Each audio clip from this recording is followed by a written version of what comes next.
Et ils ne pensent pas forcément aux répercussions qui peuvent venir plus tard. Parce qu'au début, on se dit c'est juste après les vies que ça va péter. Et en fait, non, c'est au fil des mois, la vie elle reprend son cours.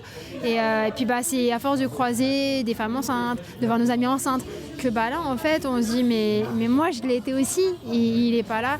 Et à ce moment-là, on commence en fait à penser à lui, à culpabiliser, à se dire est-ce qu'il a souffert, est-ce qu'il n'a pas souffert. Donc c'est vraiment dur. La première, j'ai fait une tentative de suicide 2-3 mois après parce qu'en fait, je me sentais hyper seule. En fait, dès que le petit est tombé, en fait, je sentais une sorte de vide parce qu'au début, on sent qu'il y a quelque chose qui est en nous, on sent qu'il y a quelque chose qui grandit, on sent quelque chose et après, en fait, on a un sentiment de vide immense, mais immense, mais comme si on a beau être entouré, mais il n'y a rien qui peut combler ce vide en fait, rien du tout. Quand en fait on vient juste pour se renseigner de l'IVG, on vous laisse le choix, hein, c'est clair. Hein. Mais involontairement les médecins, dans certains hôpitaux, il faut l'avouer, poussent le bouchon en disant si t'es là, tu peux faire l'IVG.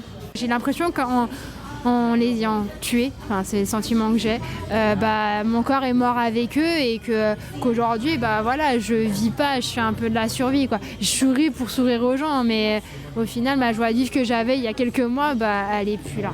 Maintenant, j'ai envie d'aider ces personnes-là comme moi, parce que j'ai l'impression qu'on m'a pas forcément aidé, parce que j'avais pas assez de renseignements à mon écoute. L'hôpital c'est bien, mais il manque beaucoup de choses d'informations après.